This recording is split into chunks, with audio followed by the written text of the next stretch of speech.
So today, yesterday, I was asked to share some of my personal experiences as an inpatient. So I thought I'd do that. I don't really know what to share. I don't know. I suppose if we start from the beginning. My first admission. The incident that pushed me over the top, that made them decide to admit me, was I ran away from home with intentions. And I didn't do anything. I was found. But for my safety, they thought it would be better for me to be in hospital for a while. While I was there, I struggled with eating. I feel like my eating was something Mum didn't really notice me struggling with because I wouldn't have breakfast. But she thought I was having lunch and I eat nearly no dinner. So she didn't notice that.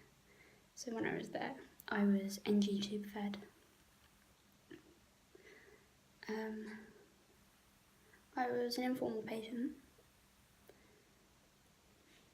They were going to section me because I wanted to discharge myself, but then I was transferred.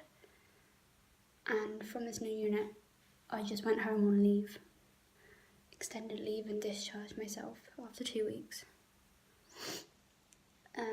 My second admission was like a planned one. So from the beginning, it was going to be a 4-week admission. The first 2 weeks without leave. Just completely like treatment involved, doing therapy groups and education and stuff. And that whole admission went really well. I don't think there wasn't anything major that happened there.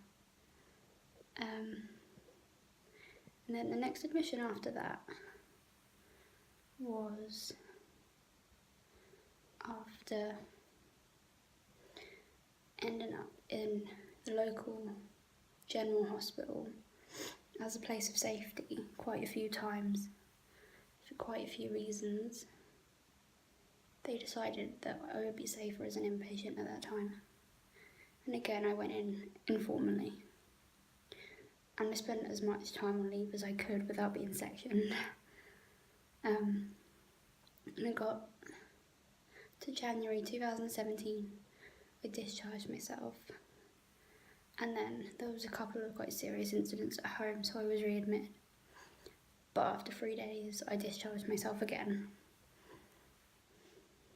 And then March 2017, I was sectioned for the first time. For multiple reasons. And I was there, but this was in Manchester. I was there for 11 months.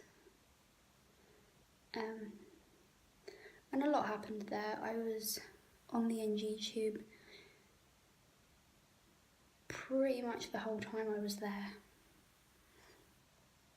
And I was on 1-to-1, level 4 observation, so arms reach 1-to-1.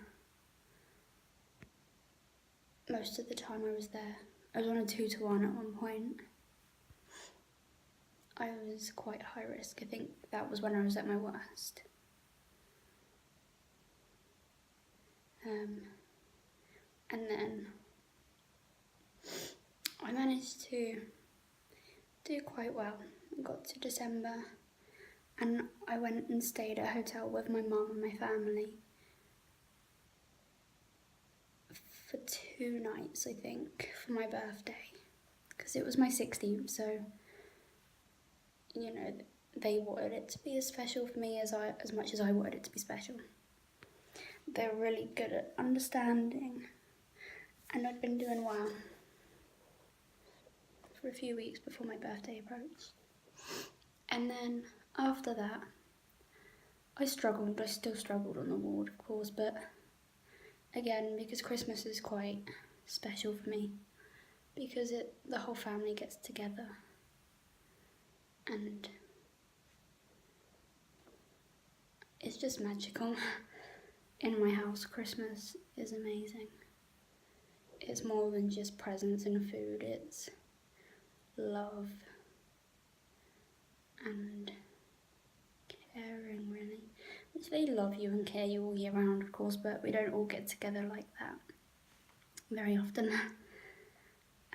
So I went on four nights leave because I lived over like nearly 300, it was nearly 300 miles away, so they said I could have 4 nights. And that went really well, and I had an amazing time. But when I got back on the ward, I had a bit of an episode, so I just felt really worthless and quite terrible. And I had a major incident that ended me up in A&E, back on arms reach 1-to-1, and then after a while I was back on the NG tube, and then I was transferred to a low secure. And there, when I first got there, I was on a 1-to-1. But to be fair, if you knew what that ward was like, I was less safe there than I am here on hourly ops. So, but I worked so hard to get out of there because it was traumatic. Just being there was traumatic. And they've changed so much since I left. Being the weirdo that I am, I read up their CQC reports, and so much has changed because they were doing so many things wrong. So I think it was good that I got out of there. And to be fair, they didn't want to discharge me. It was tribunal because I'd been on a section for over a year. So they do an automatic tribunal. And I worked my butt off and told them that being there was not useful, that it was traumatic, and they discharged me. And the only place I had to go was home, even though the plan was to go to placement. There wasn't any places, but I was taken off section, so I went home. And then I think I did really well, like the best that I've done in a long time in between. But I think that's why, because then it built up, and I only had one incident, but it was a serious one. It was quite dangerous, really, what I did. So, and then I came back in here, informally at first, but I had quite a few serious incidents a day, so they ended up sectioning me. I was on a 1-to-1 for a while, and then, yeah, I've been doing well since then. Like, I made a plan with a consultant to get off onto general ops, which here is hourly, and to build up leave. And I suppose now I'm at a point where I'm pretty safe. I struggle. I'm struggling tonight, and I can't tell you why. I have no idea. But positive coping strategies. I've been. I watched Catch Up on Casually. Love Casually. It's heartbreaking. Dylan has emotions. Yeah. So the plan is, after I finish this, get my pyjamas on, possibly watch Doctor Who, if not read, and then settle down and go to sleep.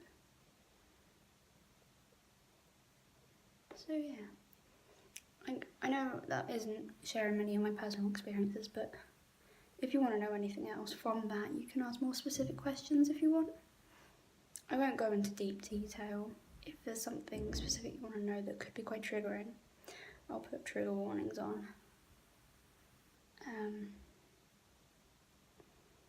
But yeah, so that's all for today. Yeah. Feel free to leave any comments, questions. Follow my Instagram and message me if you want. I'm always happy to help as well if you're struggling. Just ping us a message and I'll do my best.